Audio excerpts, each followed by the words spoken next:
Old Marley was as dead as a doornail. This must be distinctly understood, or nothing wonderful can come of this story I am going to relate.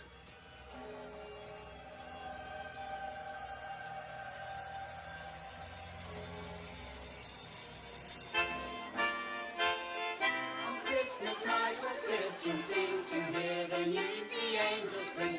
On Christmas night all Christians sing to hear the news the angels bring.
"7 years ago today."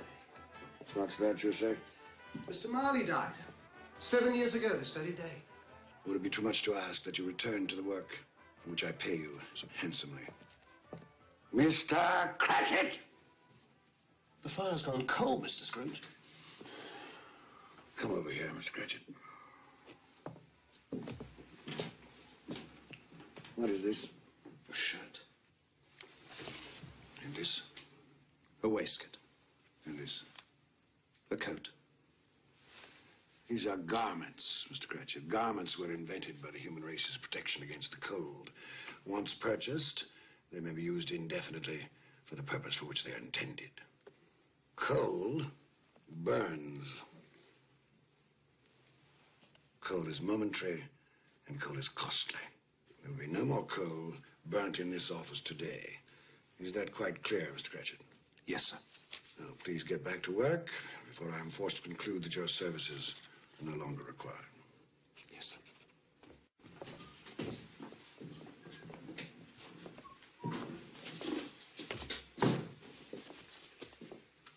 Merry Christmas, Bob Cratchit. And the same to you, Mr. Fred.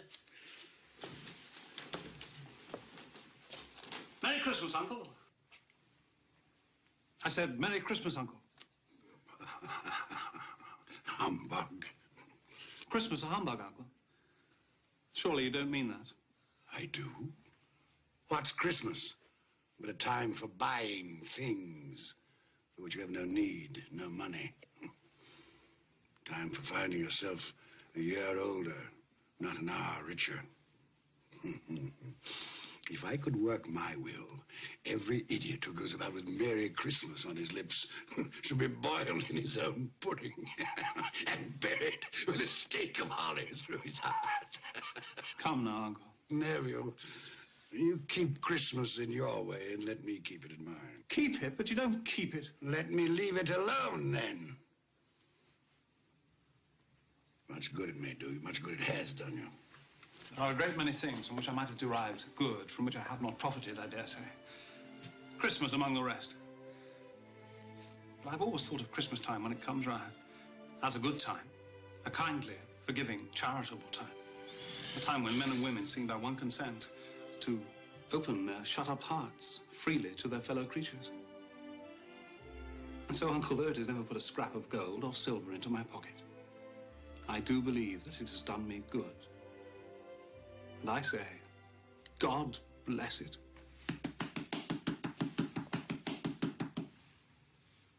Not a sound from you, and you'll keep your Christmas by losing your situation. You're quite a powerful speaker, sir. I wonder you don't go into Parliament. Please don't be angry, Uncle. Come, dine with us, Dora. Dine? I'd see myself in hell for it. It would be a great joy to me. And to my wife. Yes, your wife. I'm told she brought very little to the marriage. A poor girl, Einstein. I love her. And she loves me. Love. Good afternoon, nephew. I want nothing from you. I ask nothing of you. Why can't we be friends? You are wasting my time. I'm sorry to find you so resolute. We've never had a quarrel, so far as I know. And so I shall keep my good humor. And wish you a Merry Christmas. Goodbye. And a Happy New Year. How's that fine family of yours, Bob Cratchit? Well, sir, all very well. Good. You'll give them my best wishes. Yes, sir, I shall. Thank you for remembering them. Goodbye, Cratchit. Goodbye, sir. And a Merry Christmas. Idiot.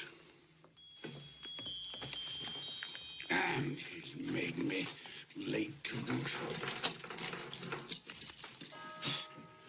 I'm off to the exchange. Don't lock up a moment early. No, sir.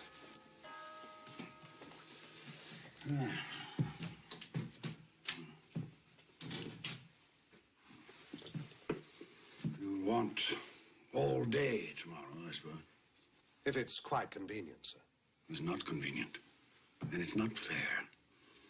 If I were to hold back half a crown from your pay for it, you'd think yourself ill-used, I'll be bound.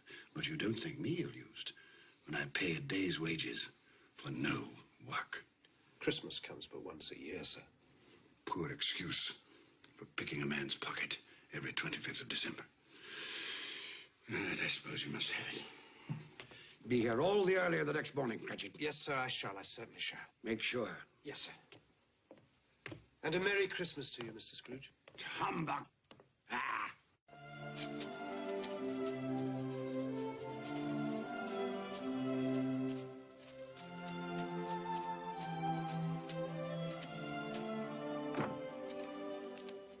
Merry Christmas, Mr. Scrooge. Don't beg on this corner, boy. I'm not begging, sir. I'm Tim Cratchit. I'm waiting for my father. Tim Cratchit, huh? Well, then you'll have a long wait, won't you? Thank you, sir. Humbug.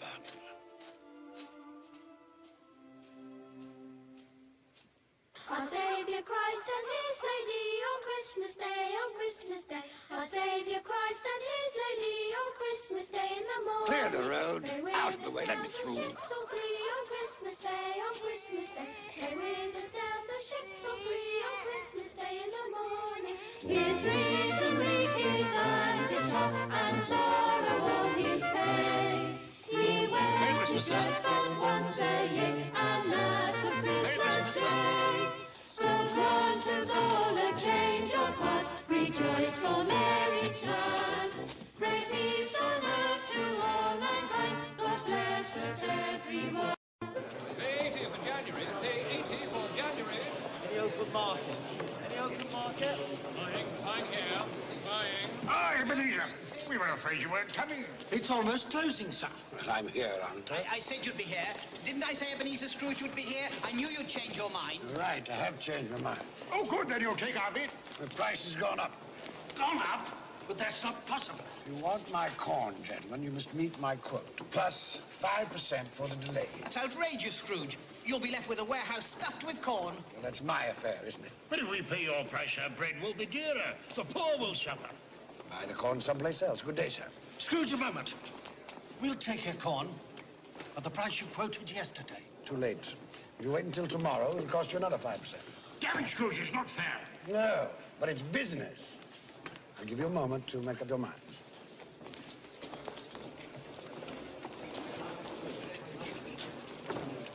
All right, Scrooge. Done and done. Very good, gentlemen. Now, make sure that a draft for the entire amount of this transaction is deposited with my clerk. I don't ship until I have the cash in hand. Good day. Mr. Scrooge, I presume. Indeed you do, sir. You don't know us. Nor do I wish to. My name is Poole, and this is Mr. Hackett. Excellent. Now, if you'll allow me to pass. Let me explain something. At this festive season of the year, it seems desirable that those of us with means should make some slight provision for the poor and destitute who suffer greatly at this time. Provision? Are you seeking money from me, then? Many thousands are in want of common necessaries. Hundreds of thousands are in want of common comforts. Are there no prisons? Plenty of prisons. The workhouses, they're still in operation? They are. I wish I could say they were not. The treadmill, the poorhouses, still in full vigor? All very busy, sir. I was afraid from what you said that something had stopped them in full force. A few of us are endeavoring to raise a fund to buy the poor some meat and drink, and food and warmth. What can we put you down for, sir? Nothing. You wish to be anonymous? I wish to be left alone. Since you asked me what I wish, gentlemen, that is my answer. I don't make merry myself at Christmas, and I can't afford to make idle people merry. My taxes help to support the public institutions which I have mentioned, and they cost enough. Those who are badly off must go there. Many can't go there, and many would rather die. If they would rather die, perhaps they had better do so, and decrease the surplus population. Surely you don't mean that, sir. With all my heart. Now, if you will go about your business, gentlemen, and allow me to go about mine. Good day.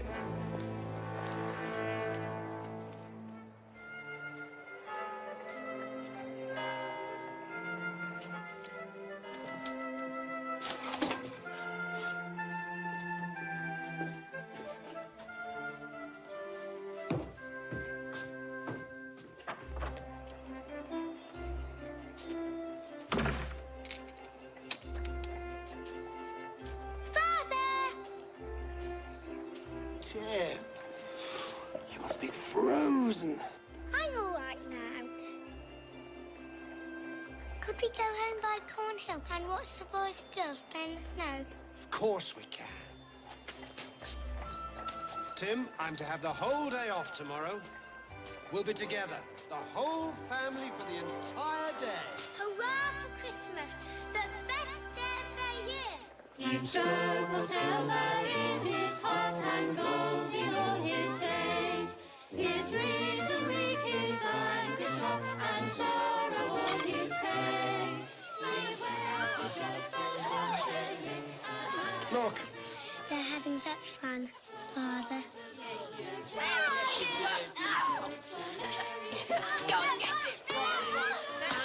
You'll be there one day, playing with the other children. I'm quite sure I will. I feel I'm getting stronger every day.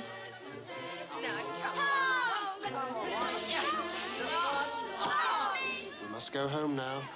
Your mother will be waiting for us. Yes, it's time to go home.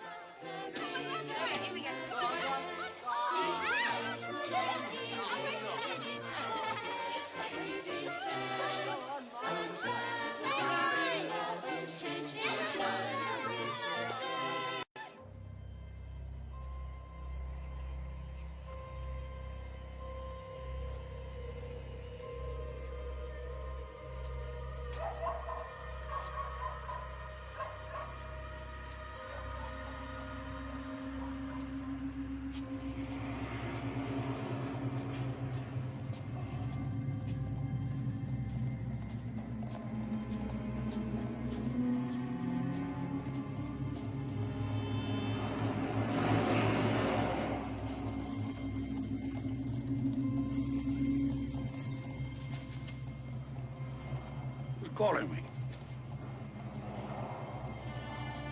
No one call my name?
Max, Ramambili.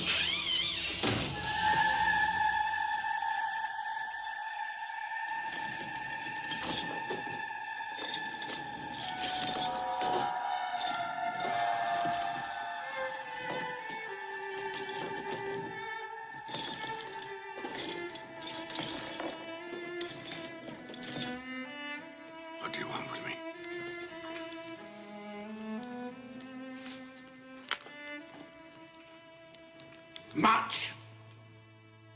Who are you? Ask me who I was. You're particular for a ghost. Who are you, then? In life, I was your partner, Jacob Marley. Can you sit down? I can. Well, do it, then.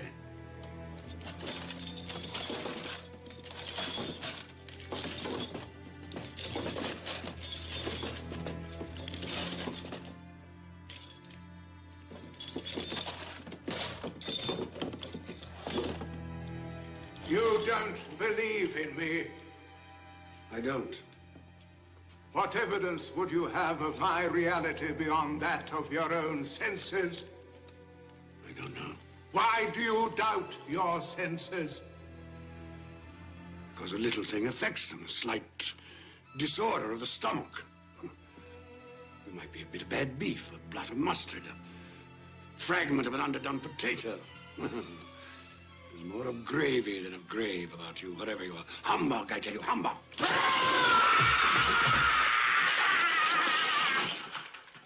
Mercy.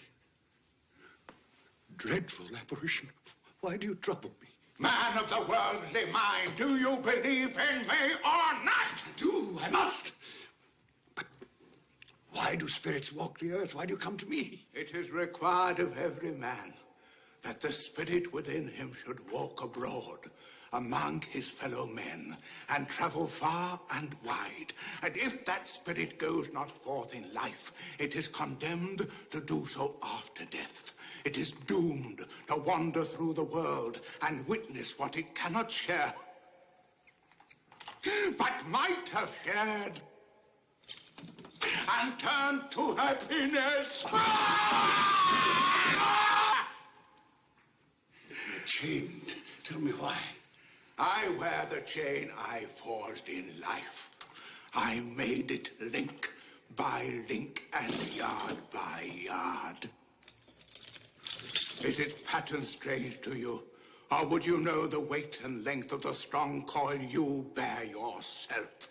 It was as full, as heavy, and as long as this 7 Christmas Eves ago, you have labored on it since. It is a ponderous chain. I see no chain. Mine were invisible until the day of my death, as yours shall be. Tell me more. Speak comfort to me. I have none to give.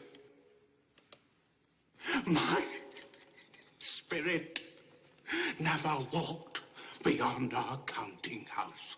In life, my spirit never roved beyond the narrow limits of our money-changing hole. No doubt of that. You always were a good man of business. Business? Mankind was my business.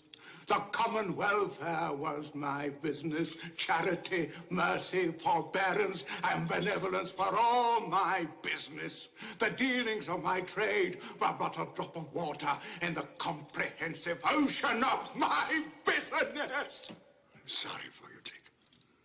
Is there anything I can do for you? For me? Nay, it is too late.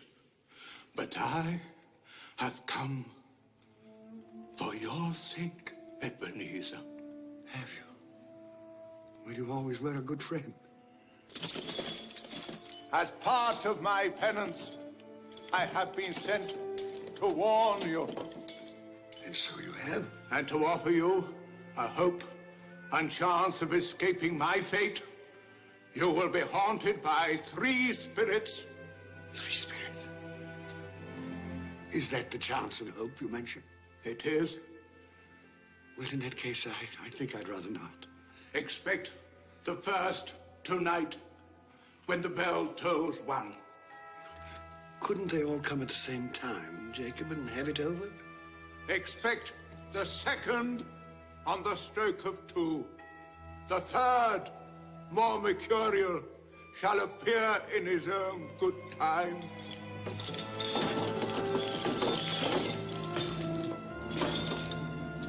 Look to me no more.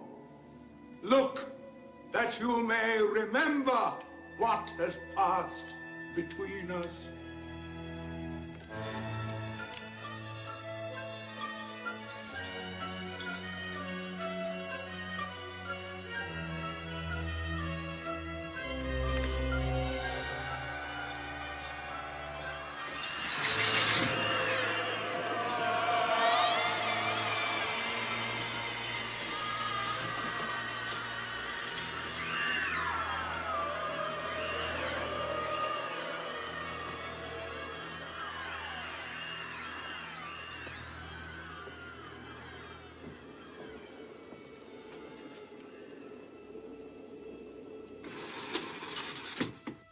Humbug.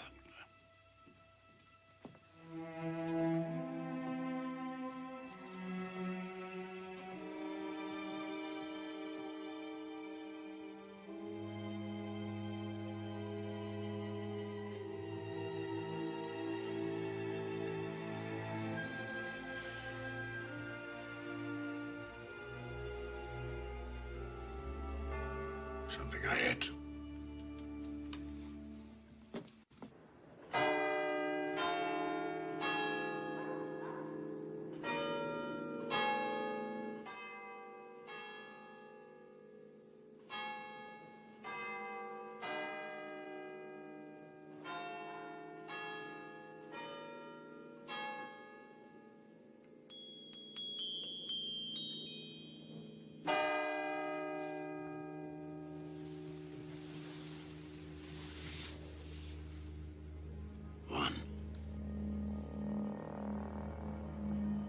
What was it Marley said?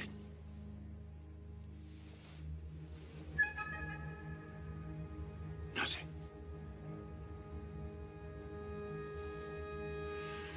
Just a dream, then.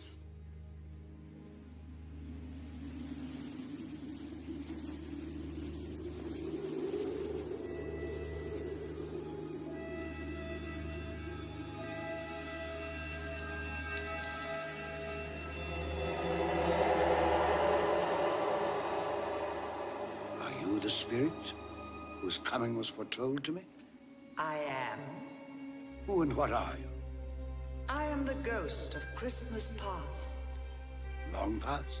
No, your past. Perhaps you would do me the favor of placing upon your head that cap which you hold in your hand. I bring the light of truth. Would you use this cap to put it out? Beg your pardon, I had no intention of offending. What business brings you here? It is for your welfare that I appear. I can think of no greater welfare than a night of uninterrupted sleep. Be careful, Ebenezer Scrooge. I speak of your reclamation. Well, if it's reclamation, then let's get on with it. Come.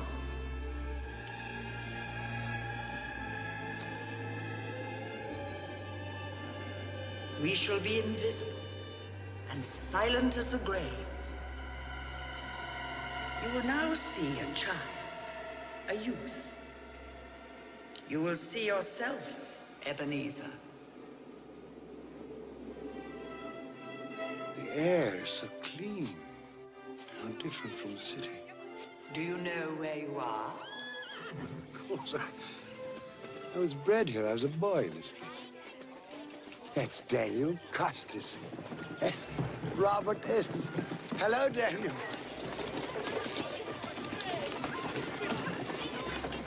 The big one there, that's David Tyler. David, look here, it's Ebenezer. I told you, Ebenezer. They can't hear you. How happy they all seem. That's right, they do. Yes, well, it's time to move on. Come along, Ebenezer. You know the way. I could walk it blindfolded. Your school. I remember. And it's Christmas Day. There's a boy in there, neglected. The boy is deserted by his friends and his family. His mother is dead. His father holds him a grudge. Why does his father hold him a grudge? She died in childbirth. his birth.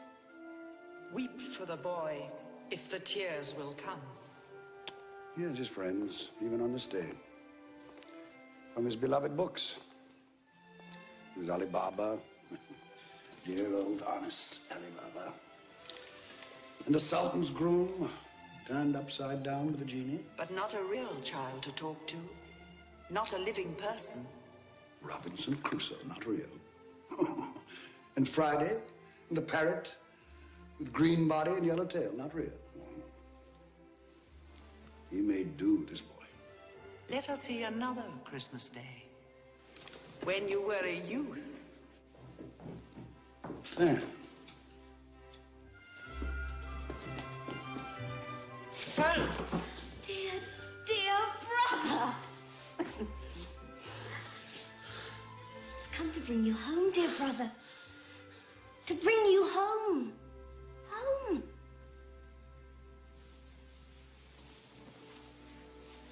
Home, little Fan. Yes. Home for good and all. Father's much kinder than he used to be. He spoke to me so gently one dear night that I was not afraid to ask once more if you might come home. And he said, yes, you should. And sent me in a coach to bring you.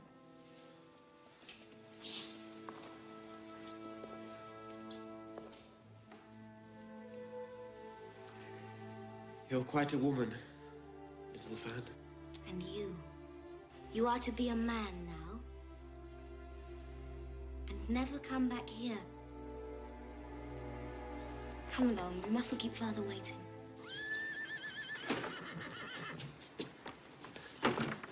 Father! There, boy, there. Stand still now. Let me look at you. I haven't been overfeeding you, that's certain. I've grown, I think. Yes, most boys do. Fan has told you won't be moving back here. Yes, sir. It's time you made your way in the world. I've arranged an apprenticeship for you. You'll move into Mr. Fezziwig's establishment in 3 days' time. 3 days, Father. I'd hoped we'd have my brother home for longer. Longer? 3 days is quite long enough for both of us. Don't you think, Ebenezer? Yes, sir. Quite long enough. You finished back there? All safe and secure, sir. The carriage, Fan. Into the carriage, boy.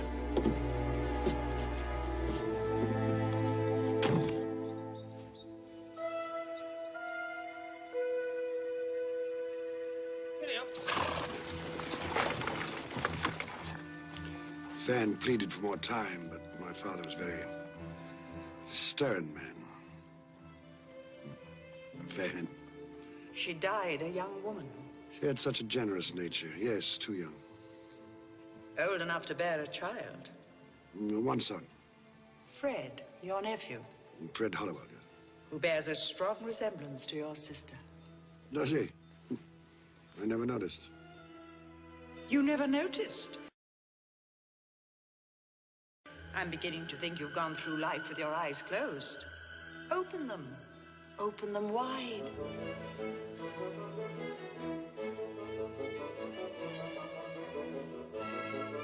You know this man? It's old Fezziwig. Hmm? Oh, yes, my dear. Would you ask Mr. Pulling to refer that matter to Mr. Scrooge? Eh? Thank you, my dear. And you know this place? No, was I not apprenticed here? You. Pay attention, everybody. Dick, Ebenezer, pens down. No more work tonight, boys. It is Christmas Eve. So, close those ledgers down, Ebenezer and Dick. Clear away in here, everybody. We need the room. Here we go, lad.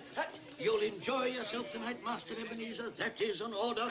Yes, sir, I'll try. Well, put your heart in it. You put enough of yourself into your work, and I've nothing but praise for the way you've discharged your duties. But you're young, eh? There's more to life than bolts of cloth and musty old ledgers, eh? It's Mrs. Fezziwig and the 3 daughters and their suitors. Happy Christmas to you all. And Belle. I've forgotten how beautiful she was.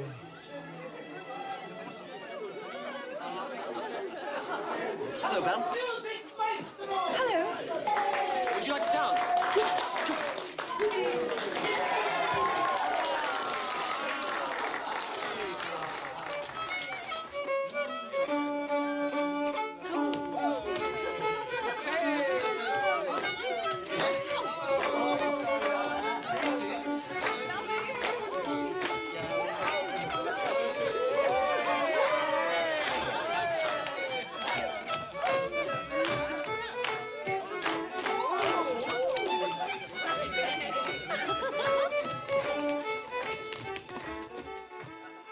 How long since you danced, Ebenezer? Waste of time, dancing. You didn't think so then? There was a reason then. There's been a change in you since you've come to Fezziwigs. You were so gloomy. Oh, I think I should warn you, Miss Bell. I am of a serious bent of mind. I consider seriousness to be an admirable trait of character, but it can be overdone. I should take heed of your advice, ma'am, and go through life with a grin on my face.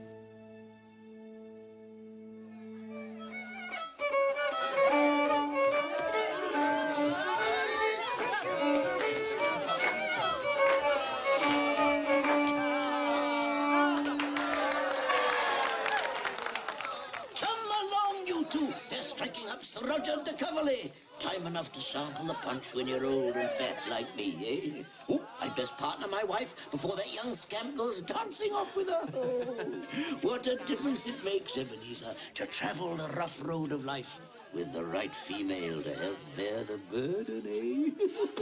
What a lucky man I am! Shall we join the others, Ebenezer? My pleasure, Miss Bell.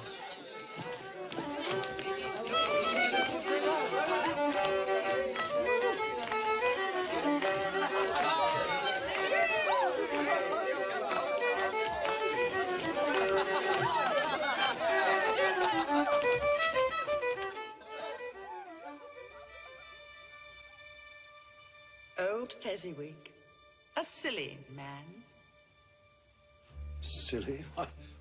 Why silly? What did he do, after all, to deserve the praises of those apprentices?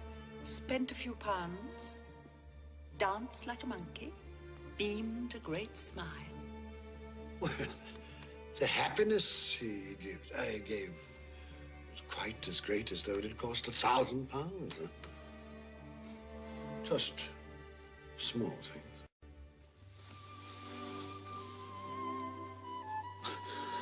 Bell? Are you in love, Ebenezer? The thought had occurred to me. She's too good for you. One day, when I've made my fortune, then I'll deserve her. It was a night never to be forgotten. Never. But you did forget.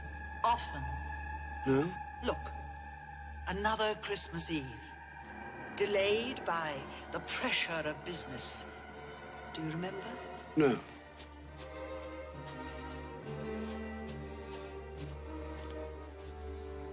Hello, Belle. Now do you remember? Sorry I'm late. I thought you might not come. I know how busy you are. Well, the time of year and the nature of my business, it's important now that I use my time and opportunities wisely. Another idol has displaced me. What idol has displaced you? A golden one. All your hopes have merged into a master passion. Profit. The thought of money engrosses you. Perhaps I've become wiser. But I've not changed towards you. Our contract is an old one. It was made when we were young and our prospects limited. How often I've thought of those times. If there had been no understanding between us, would you seek me out and try to win me now? A dowerless girl with nothing but myself to bring to a marriage. You have no answer. You think I would not, then? Oh, Ebenezer, what a safe and terrible answer.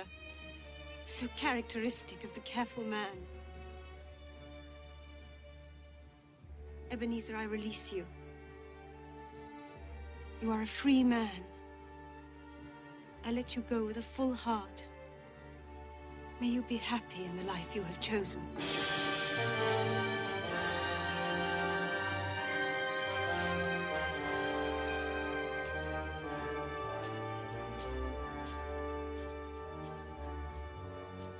I almost went after her. Almost carries no weight, especially in matters of the heart.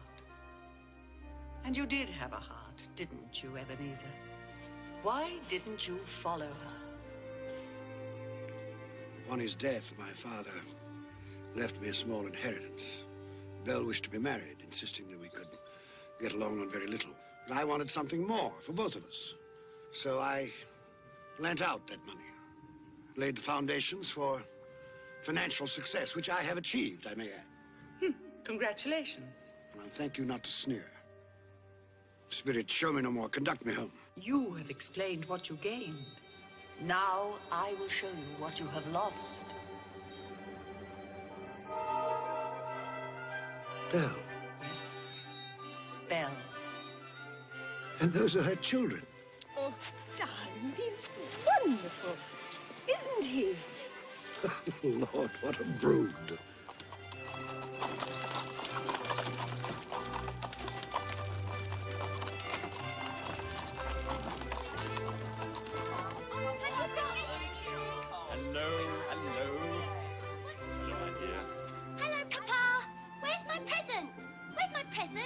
You will have to wait until tonight.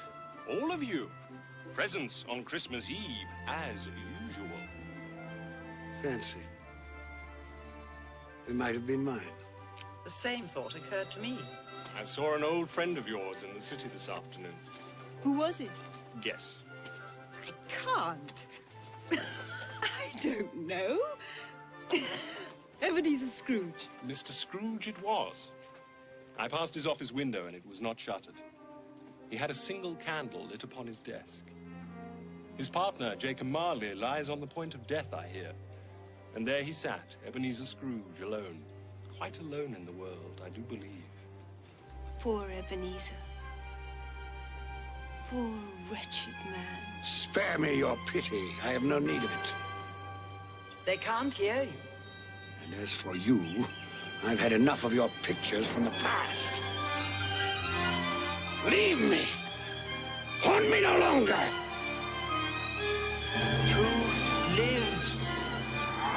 Truth lives. Truth lives. Truth.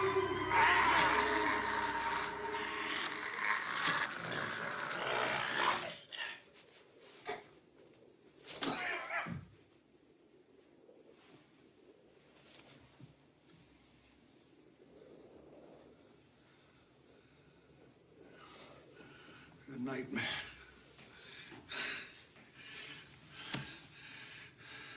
Horrible nightmare. Oh. God. Let me sleep. Let me sleep in peace.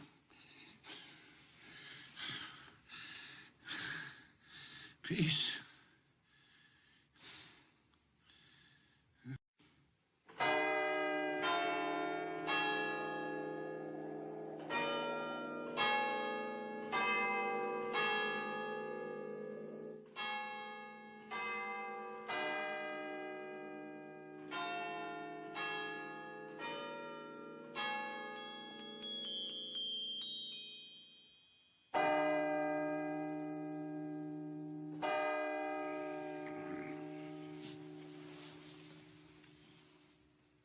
Two. Well, Jacob Marley, where is this spirit of which you spoke so glibly? You did say at the stroke of two, didn't you, Jacob?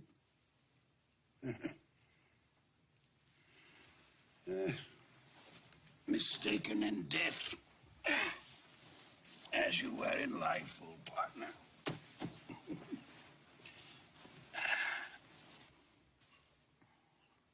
Ebenezer Scrooge!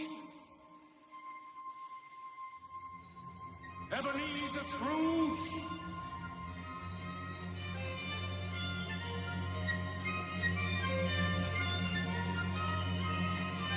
Come in! I intend to.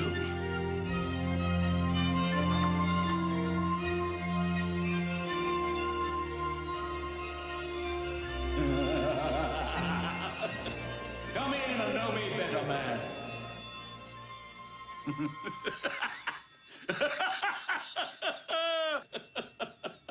You've never seen the likes of me before, eh? It's quite true, I have not. You never walked forth with any of the younger members of my family? No, not that I remember. Nor any of my elder brothers born these later years? I'm afraid not, no. Do you have many brothers, Spirit? Over 1,800! Tremendous family to provide for. Take hold of my robe, Ebenezer Scrooge.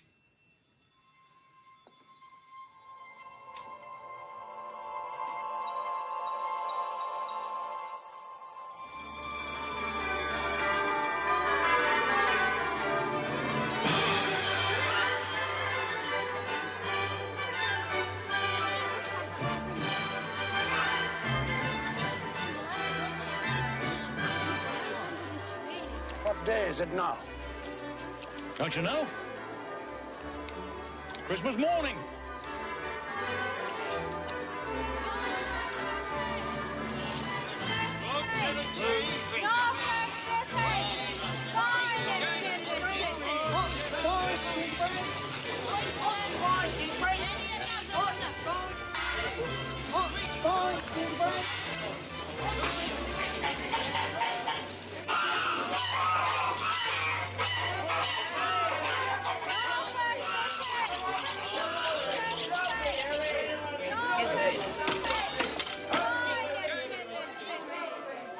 There's a lot of buying, isn't there?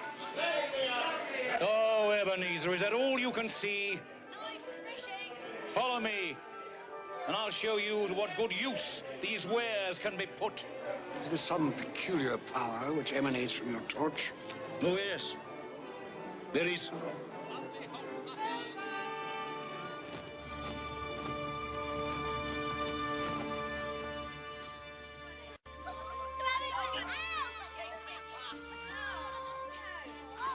Do you know this house? Yeah, I can't say I do. It is the house of Bob Cratchit. Is it? Well, he does very well on 15 bob a week. Shall we go in? I wouldn't want to disturb. As with Christmas past, we shall be invisible and unheard. I wonder what's keeping your father. He's probably stopped to talk to the parson. Father always likes to compliment him on his sermons.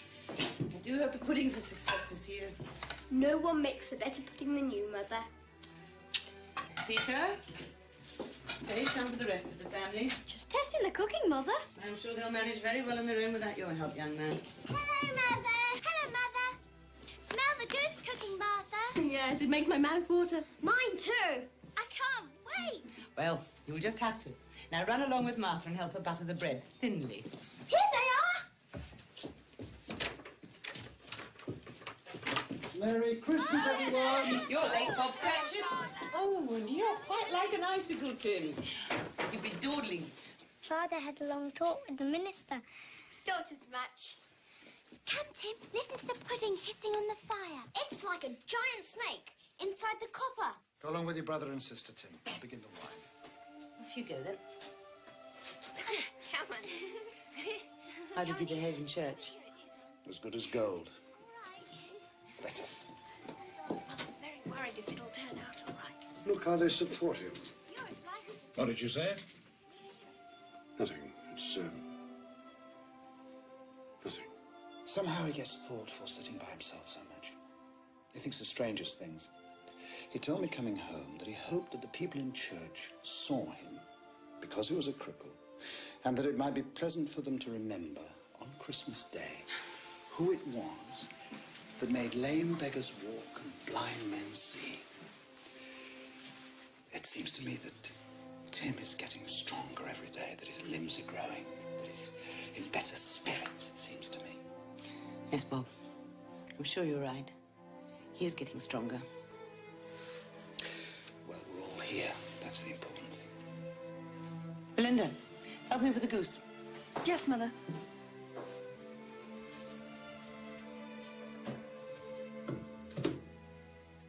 Peter, I have some good news for you. I met by chance this morning at church a fine gentleman, Fred Hollywell by name. He's a nephew of our own Mr. Scrooge, and he remembered that I have a son coming of working age, and he told me that he had a position open starting at 3 shillings and 6pence every week. 3 shillings and 6pence every week? So, if you are agreeable, you may start work on Monday next. Now I can begin to help you and Mother. More important, you shall be embarking on a fine career. To start a boy at 3 and 6pence a week. Hey, it's typical of my nephew. No wonder he's never been able to put by a penny. Perhaps he's put by more than money. Fred? He's doing this to spite me, you know. Employing the son of my employee at an exorbitant wage.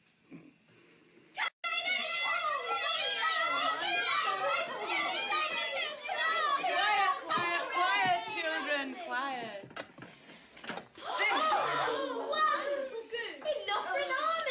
Brown and Chris. Mother, you've outdone yourself. Is it all right, then? Hurry, Father, cut the goose. I can't wait. Haven't we forgotten something? Lord, we thank you for the bounty you have placed before us. We thank you for this day of love and joy.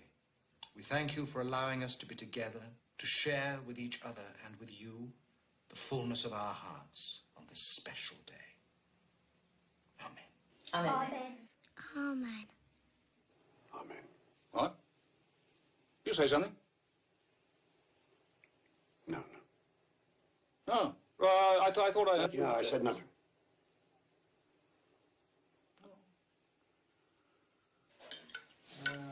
Peter.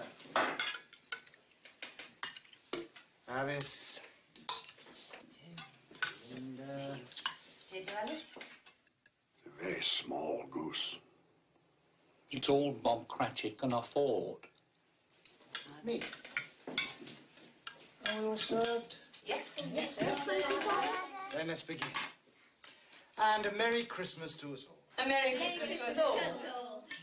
And God bless us, everyone.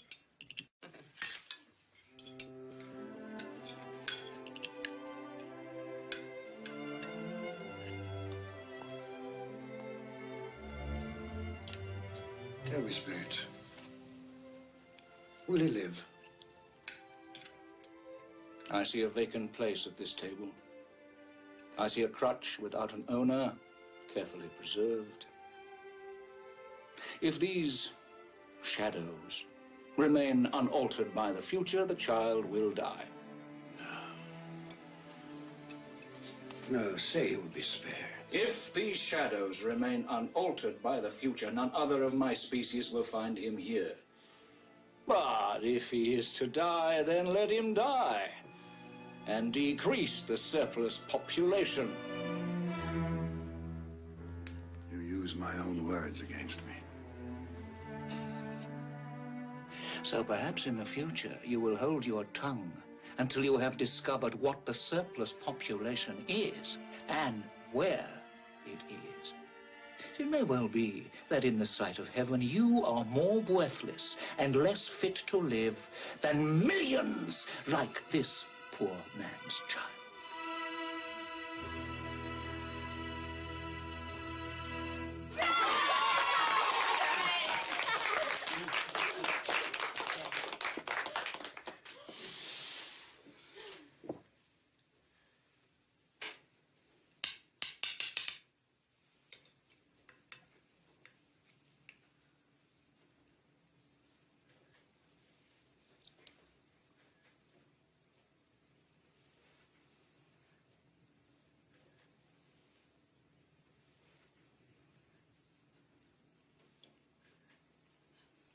triumph, my dear. Another triumph.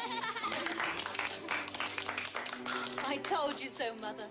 Oh, it's a success. What a relief for Mrs. Cratchit.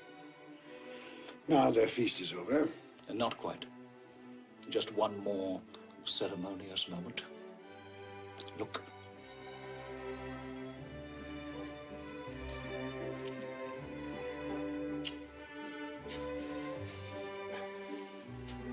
Now I would like to propose a toast to Mr. Ebenezer Scrooge, the founder of our feast. Mr. Scrooge.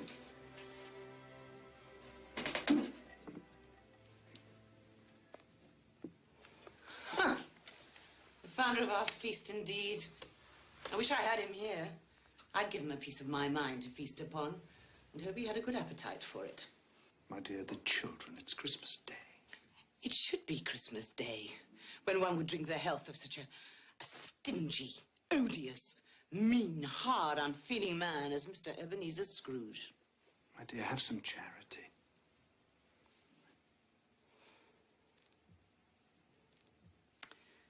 Oh, well.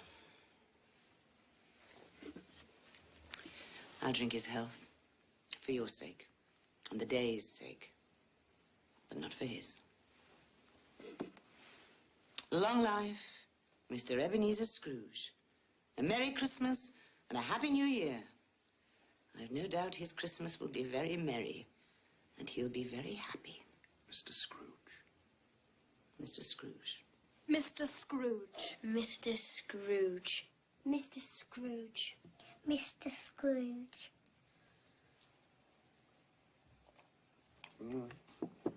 He's made a point, Bob Cratchit has. Without me, there would be no feast, no goose at all. My head for business has furnished him employment. Is that all you've learned by observing this family on Christmas Day? Oh, no, not all, but one must speak up for oneself, for one's life. Oh, here it is. Here we come, a-wassailing among the leaves so green. Here we come, a-wandering so fair to be seen. Love and joy come to you, and a Merry Christmas too. And God bless you and send you a Happy New Year. We have some time left. Take my robe. Love and joy come to you, and a Merry Christmas too. And God bless you and send you a Happy New Year.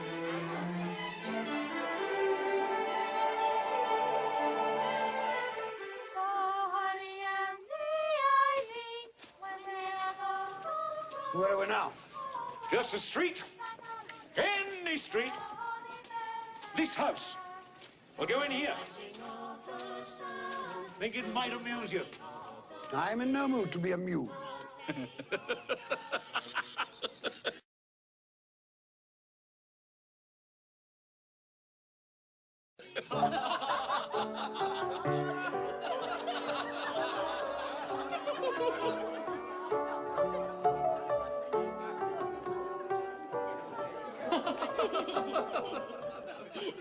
Dear husband, do you find my playing so amusing? Oh, I'm sorry, my love. I was thinking of his face yesterday. Humbug, he said. Humbug. He said that Christmas was a humbug. He believed it, too. I'd very much like to meet your uncle, sir. The droll way in which you portray him tickles my heart. He's a comical fellow. But not so pleasant as he might be. His offences carry their own punishment. Dear brother-in-law, it's said he's very rich. Yes, well, that is very true. But his wealth is of no use to him. He doesn't do any good with it. He doesn't even make himself comfortable with it. He must squander it. That's what you mean by comfortable. You mustn't argue with those we visit. It's useless and even tactless. Tact is quality I despise. That I can see. I have no patience with him. Well, I have, and I feel sorry for him. Sorry for me. Who suffers from his ill whims? Himself, always. Here, he takes it in his heart to dislike us and not come and dine with us. And he loses a very good dinner indeed. The reason that I talk about my uncle so is that my mother, God rest her saintly soul, was very fond of him. She loved him. It's true. Fan loved me, and I her. Dear Fan. I wish she were alive today. Fred looks very like her. Yes, I've been reminded of that just recently.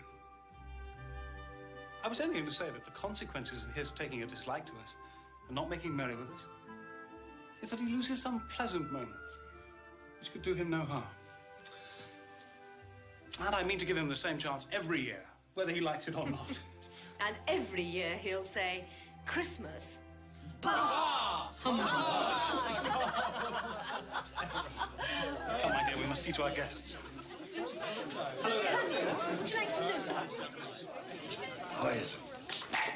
Can't help myself think. Well, they seem to be happy. Well, I suppose that free food and drink would be an occasion for pleasure to most people. Happy in each other's company, I mean. Everyone, hush there. We shall have a game, a word game. Huh? Yes, game. What should it be? Does everyone know the rules to similes? All right, everyone. Now, you shall each have 5 seconds to answer. I'll ask the question. Mr. Topper, you'll keep count. Well, I shall do my best. Now, you'll each have 5 seconds to answer. If you fail to give an acceptable answer within that time, then you must each stand behind your chair. Last one to who's seated wins the prize. Fred, don't go on so. Just begin. Oh, I'm sorry, my love. Yes, I shall. Yes, I shall. Now, proud as. Proud as a peacock. So, dry as. As a bone. Plump as. My wife. Sorry, just a little joke. Plump as... 1. 2 seconds. A partridge. Quick as. Oh. Wind. No. 1, 2, 3, 4, 5. A wink, you idiot. Ebenezer, shh. You said they could neither see nor hear us. That's quite true. Oh, yes, sorry. Even I forget the regulations sometime. After all, I do not come back very often. Shh, I'm trying to listen to the game. Modest as. A maiden. No. Well, I'm sure it's a well-known simile. Well, I was thinking of modest as a violet. Right. However, I will accept your answer. Janet. Attempt. Tight as. Tight as... A drum. Anyone knows that. Tight as. Not very bright, my nephew's wife. Tight as your Uncle Scrooge's purse strings. Sit down, Janet. That's quite wrong. And your time is up. You've lost and you must stand behind your chair. Tight as a drum. That's what I was thinking of. Good for you, Fred. The boy's got a head on his shoulders. And as for the laughter at my expense, Spirit, I'm inclined to overlook it in view of the general gaiety of the evening. It is now time to leave this pleasant scene. We have one more visit to make before my time is done. Take hold of my robe. Sly as. A fox. Yes. Red as. Red as a rose. Yeah. Silent as. The night. No. A mouse. Not at all. No, I know. The grey. Where are we now? I'm sure I don't know this place. The name would mean nothing to you. It's a place, like many in this world.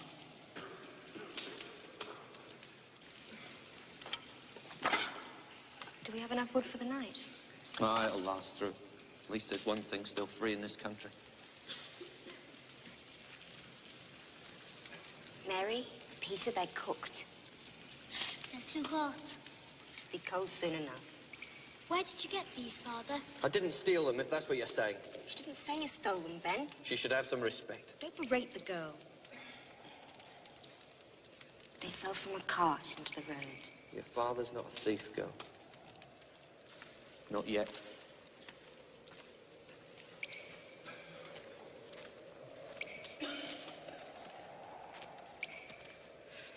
Why are these people out here? Men and women in rags, children eating scraps. They're institutions. Have you visited any of them, these institutions you speak of? No, I'm taxed for them. Isn't that enough? Is it?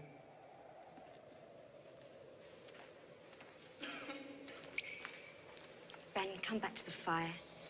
Look at these hands, Meg. They're hard hands. They've done hard work.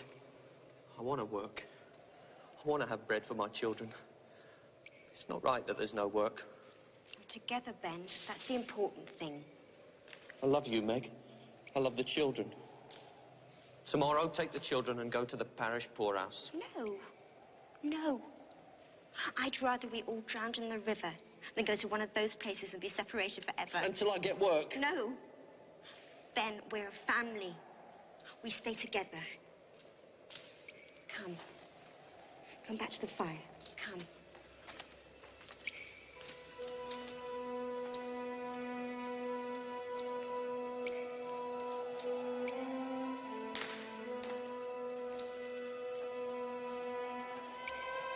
How do you show me this? What has it to do with me? Are they not of the human race? Look here, beneath my robe.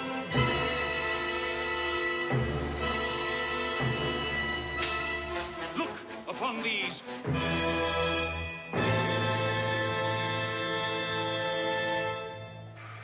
What are they? They are your children.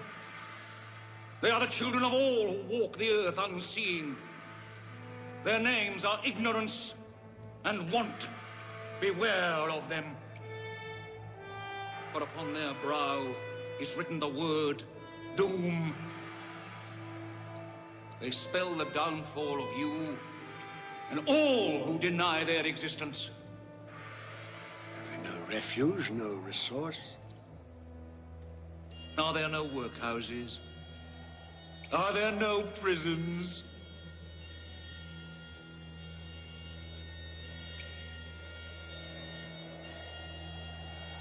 Cover them. I do not wish to see them. I thought as much. They are hidden. But they live. Oh, they live. Well, time has come for me to leave you, Ebenezer Scrooge. Leave? Leave me here? Oh, yes. You cannot. Take me back to my bed. It's too late. It's cold. The place is strange. Don't leave me.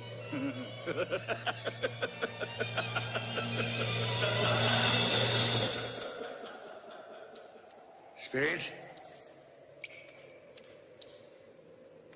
Come back. I wish to talk.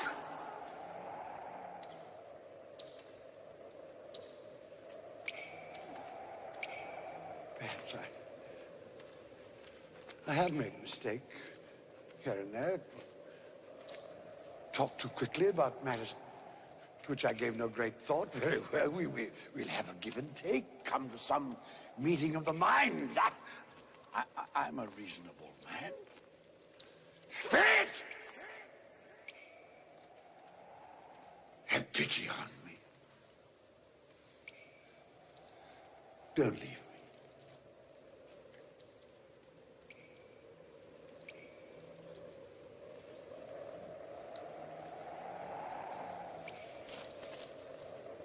What have I done to be abandoned like this? What?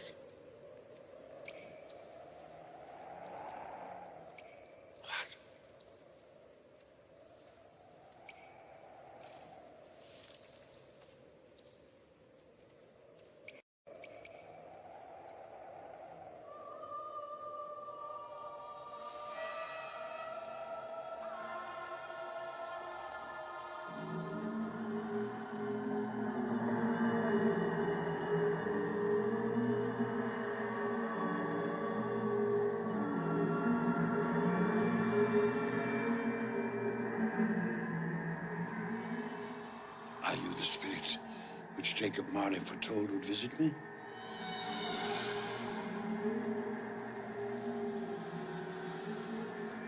Then I am in the presence of the ghost of Christmas yet to come, am I not?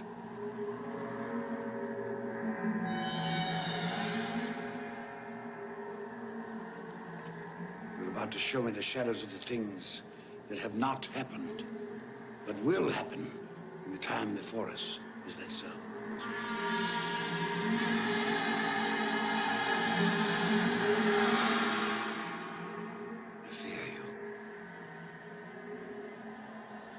spectre I have seen.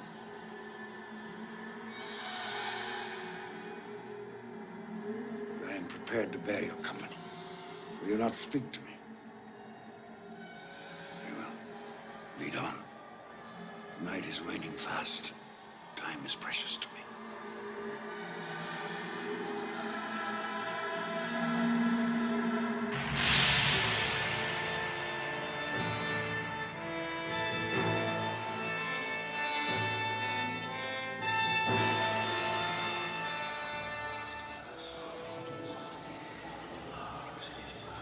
This place, I know it very well.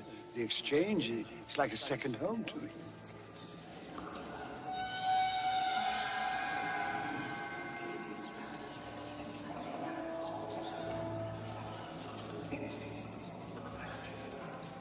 No, I don't know much about it either way. I only know he's dead. When did he die? Well, last night, I believe. What happened to his money?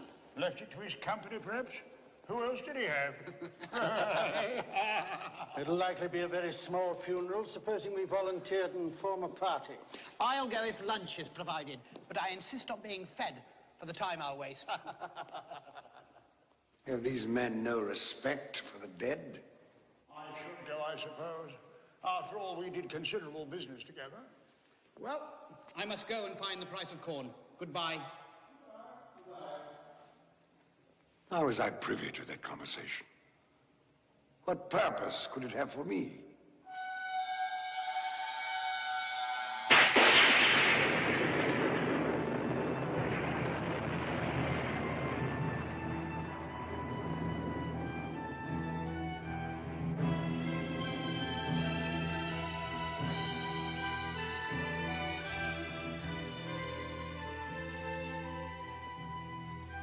Merciful heavens, what is this?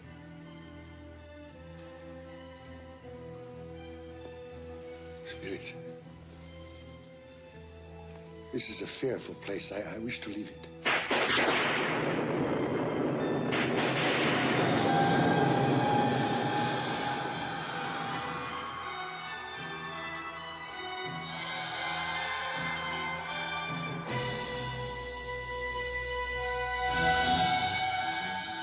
No, I will not. This you cannot make me do. I say I understand you. That is sufficient to the moment. Furthermore, there must be someone in this city who feels some emotion because of this man's death. I demand to see that person.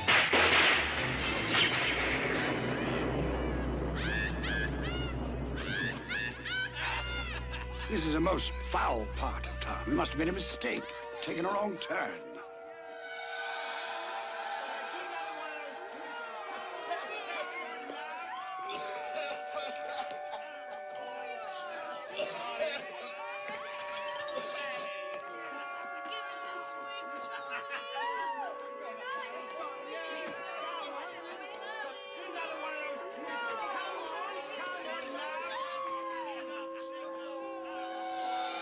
In there?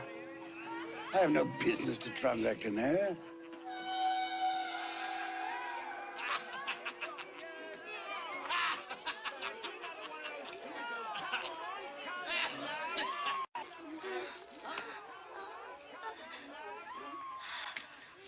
Well, open it up, Mrs. Gilbert. Am I to pay you for goods I haven't seen? You'll not ask me how I came by these. Every person has a right to take care of himself. That's my motto. Well, he always did. And who's the worse for the loss of a few things? Not a dead man, I suppose. No, indeed. I mean, if he'd wanted to keep him after he was dead, the wicked old screw, why wasn't he more natural in his lifetime? If he had been, he'd have had someone to look after him when he was struck with death. Instead of lying there, gasping out his last, alone, by himself.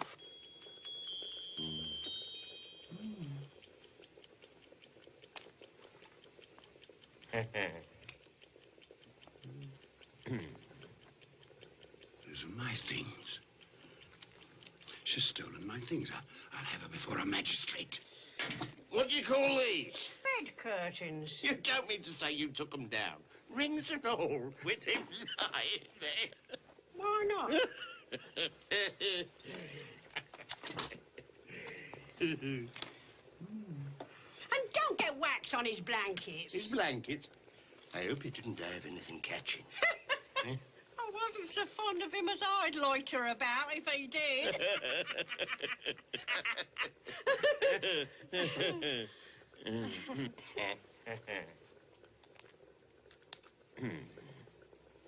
Well, what's your offer then? 4, 6, 5, 3, 6, 2, 4. Those are not my things. Yes, they are similar, but the person she speaks of, that could not be me. A similarity, perhaps. £1, 5 and 3. Not a penny more if I was to be boiled for it.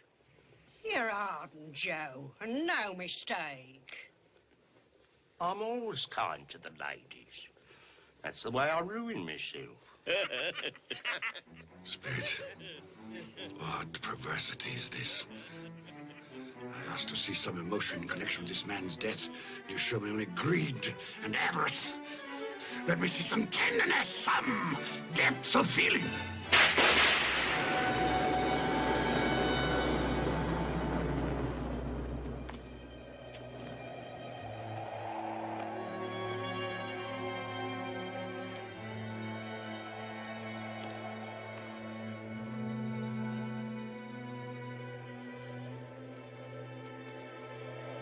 Must be some confusion.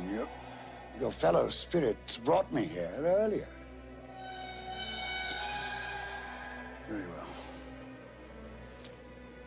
You're devilish hard to have a conversation with. Suffer the little children to come unto me, and forbid them not, for such is the kingdom of God. Verily I say unto you, whosoever shall not receive the kingdom of God as a little child, he shall not enter therein. This colour hurts my eyes.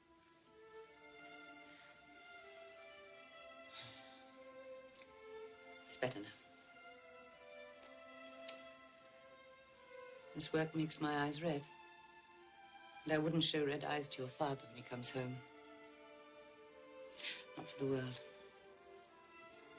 It must be nearly his time. Past it, rather. I think he walks slower than he used to these last few evenings, Mother. Yet I've seen him walk home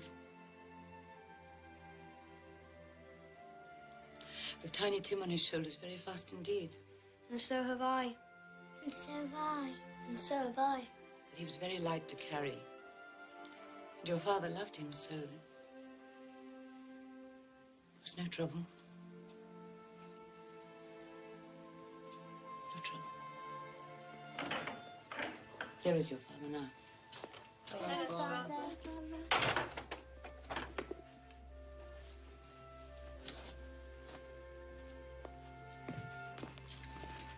Hello, my dear. Hello, my dear ones. Hello, Father. You're late. We were worried about you. I'm glad you're home, Father. I am too. You've become quite a little armful. The reason that I'm late is because I walked by there today. Today? I couldn't keep away.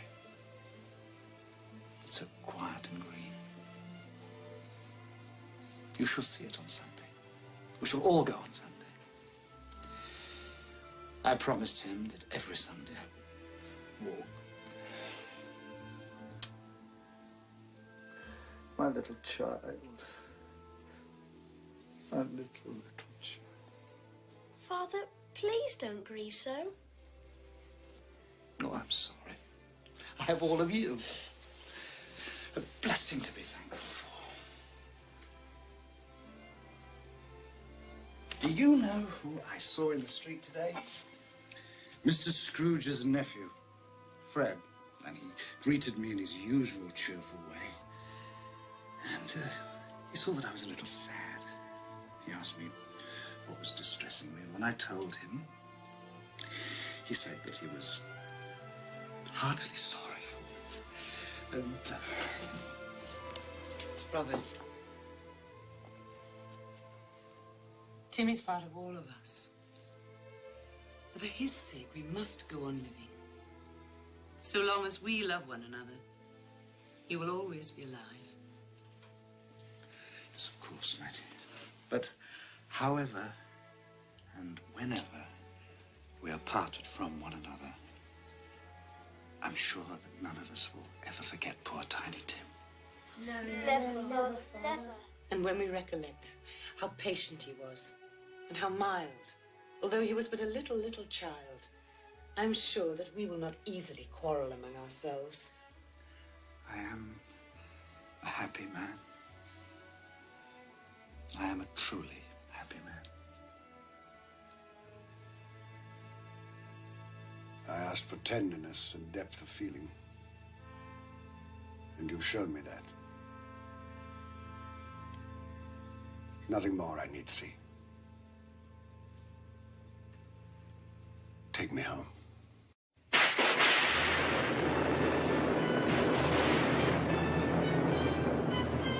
What is this? I thought we had agreed that you would transport me home.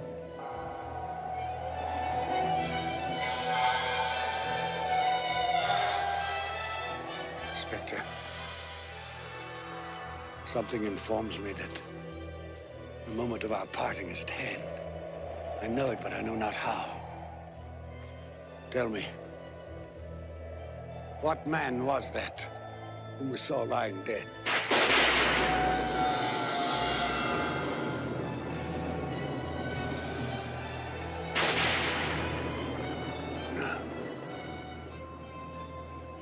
No, before I draw near to that stone, answer me this.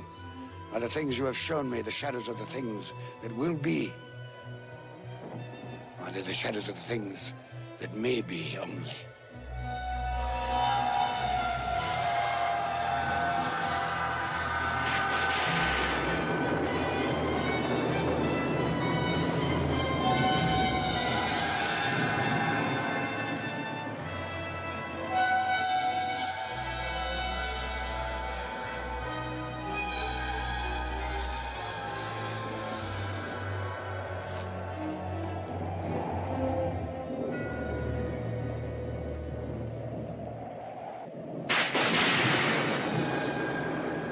Men's courses will foreshadow certain ends. I accept it.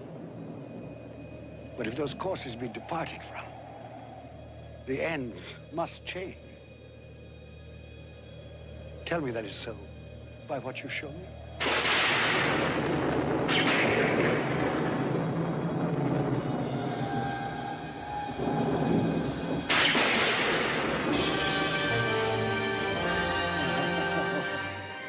Hear me, I am not the man I was. I will not be the man I must have been but for this visitation. Why show me this if I am past all hope? Good Spirit, your nature intercedes for me and pities me. Say that I may change these things by an altered life. I will honor Christmas in my heart and try to keep it all the year. I will live in the past, present, and the future. The spirits of all three shall strive within me. I will not shut out the lessons that they teach. Tell me. Tell me that I may sponge away the writing on this stone. Spare me. Spare me.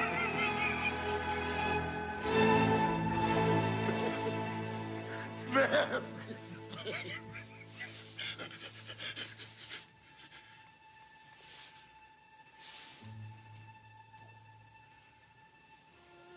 My own room. I'm alive. Oh, thank you, Spirit. I will keep my promise. I will live in the past, present, and the future. The spirits of all three will strive within me. Oh, heaven and Christmas time be praised for this. I say this on my knees, Jacob Marley. On my knees.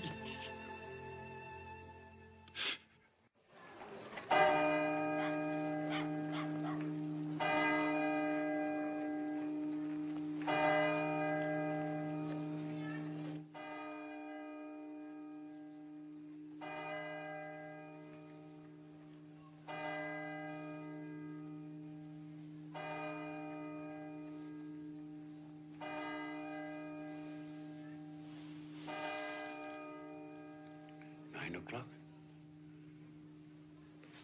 And daylight. But what day? Hello, you there, boy. Me, sir? Yes, you, my good fellow.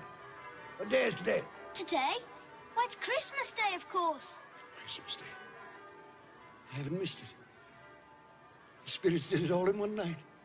Well, they can do anything they like. Of course they can. Hello, my fine fellow. Hello. Do you know the poulterers in the next street but one, on the corner? I should hope I did. Intelligent boy, remarkable boy.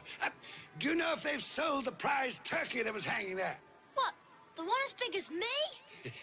Delightful boy. Pleasure talking to you. Yes, the one as big as you. It's hanging there now. Well, go and buy it. Yes, go and buy it and bring them round so that I may tell them where to deliver it. Come back with the man, I'll give you a shilling. Come back in less than 5 minutes, I'll give you half a crown.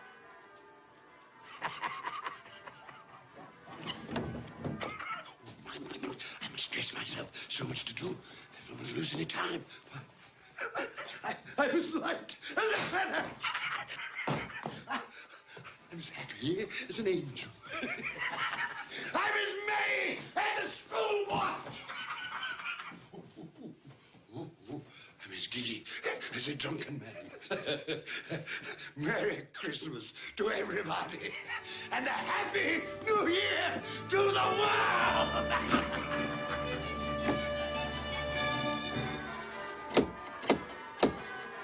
If this be a prank, boy, I'll box your ears. He was in that window. I swear it. Oh, there you are.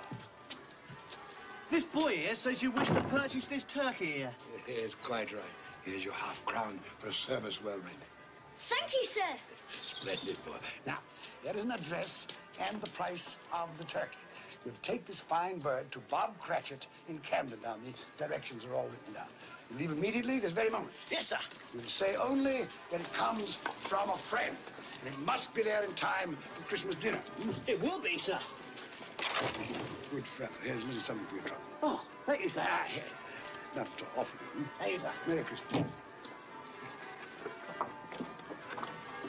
Wonderful day.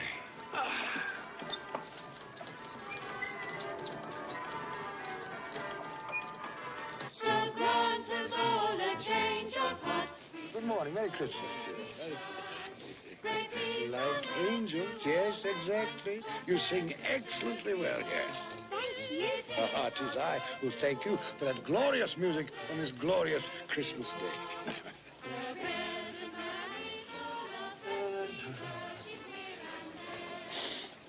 Good morning, gentlemen. Oh, gentlemen, good morning, gentlemen. Merry Christmas to you. Mr. Scrooge. Yeah, that is my name. I fear it is not pleasant to you. Allow me to beg your pardons, and please accept my pledge to the poor and needy for, Lord bless me. My dear Mr. Scrooge, are you quite serious? If you please, and not a farthing less. There are a great many back payments included in that, I assure you. What can I say to such generosity? Don't say anything. But dear sir, will you come and see me? We will. Oh, we will indeed. I'm very much obliged. Thank you 50 times. Thank you, sir. Bless you. Thank you. The orphanage shows me right. Yes? Bob Cratchit? Yes? This is for you. Well, there must be some mistake. You are Bob Cratchit? Yes. Well, there ain't no mistake. I didn't order this. This here prize turkey was bought and paid for by a gentleman to be delivered to Bob Cratchit and family in time for Christmas dinner. What gentleman? What's his name? Anonymous. He wishes to remain anonymous. Anonymous, you said? That's what he said, an anonymous gentleman. Well, who could have sent it? I have no idea. Perhaps it's a mistake. That's what I thought. It's got our name and address on it, though. What should we do then? I say we cook it and eat it and have the best Christmas feast we've ever had in our lives. And I say, Mrs. Cratchit, what a splendid idea. And God bless us all, everyone. And God bless us all, everyone.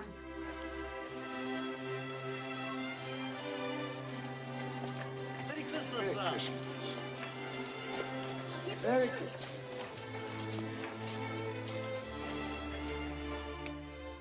Oh, Fred.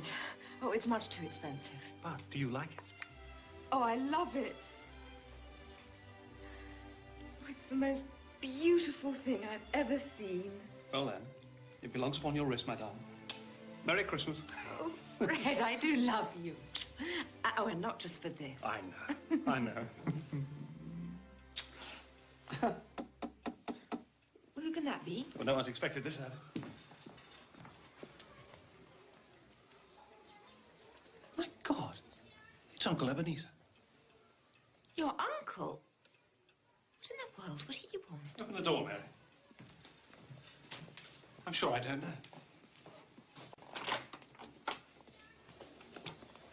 Fred, Uncle Ebenezer. may I come in? Yes, come in. Please. Thank you.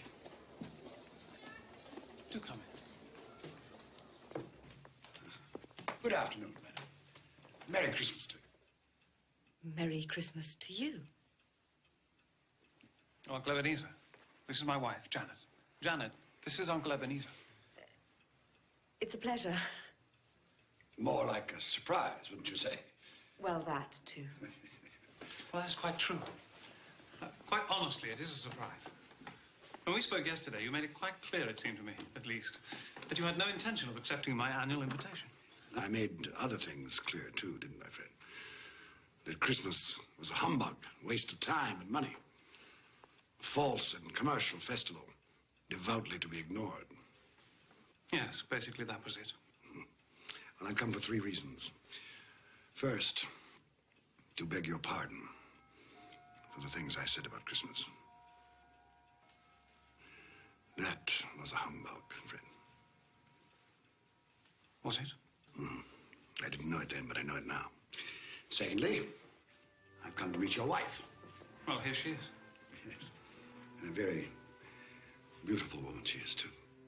Thank you.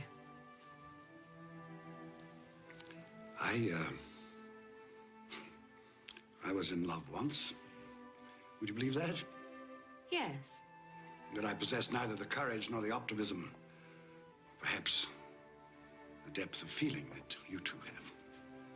Thirdly, if the invitation to dine with you today is still in force, I accept. Of course it's still in force.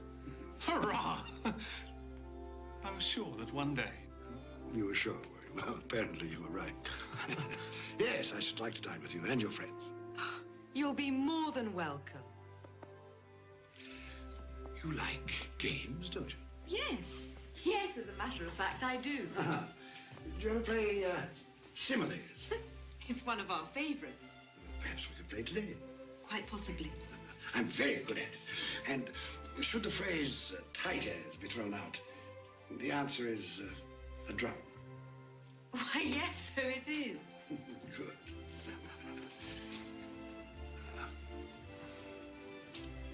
You'll forgive me for saying this, but I see the shadow of my sister in your face. I loved your mother, Fred. For a time there, I forgot just how much I loved her. Perhaps I chose to forget. Well, now, if it isn't too much trouble, I should like to sample some of that punch fruit you're so famous. Of course. You've made us both very happy, Uncle Ebenezer. Have I? Yes. God forgive me for the time I wasted.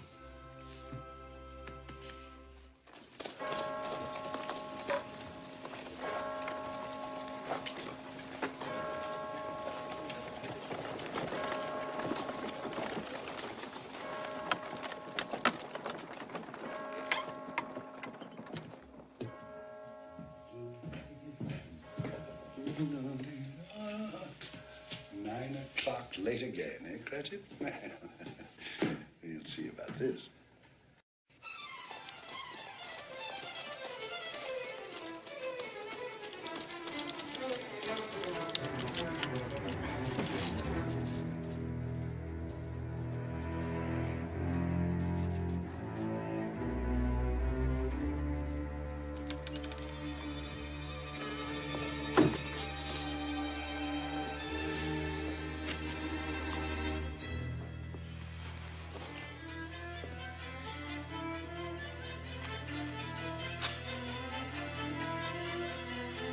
Mr. Cratchit! Yes, sir.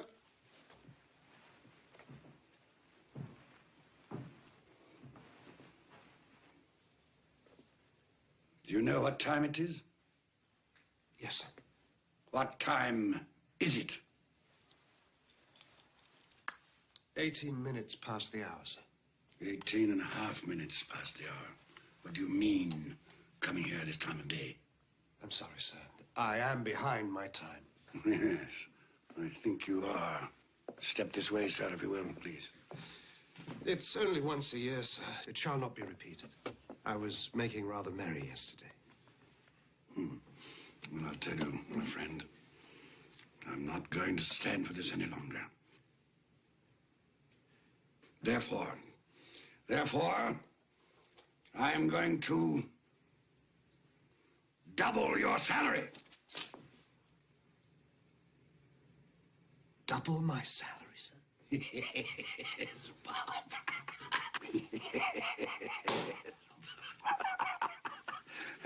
A Merry Christmas to you.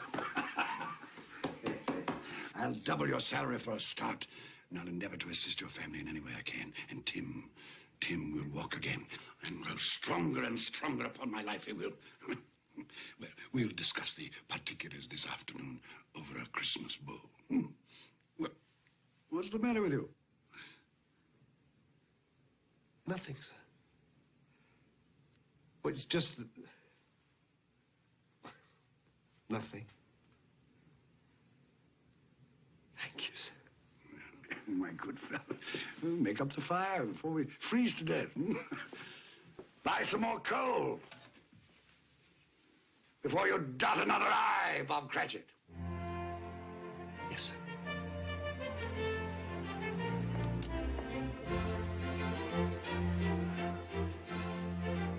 Ebenezer Scrooge was better than his word.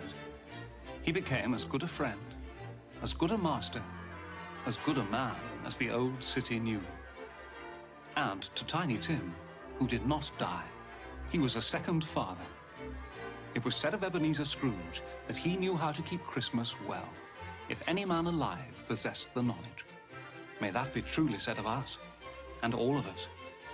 And so, as Tiny Tim observed, God bless us, every one.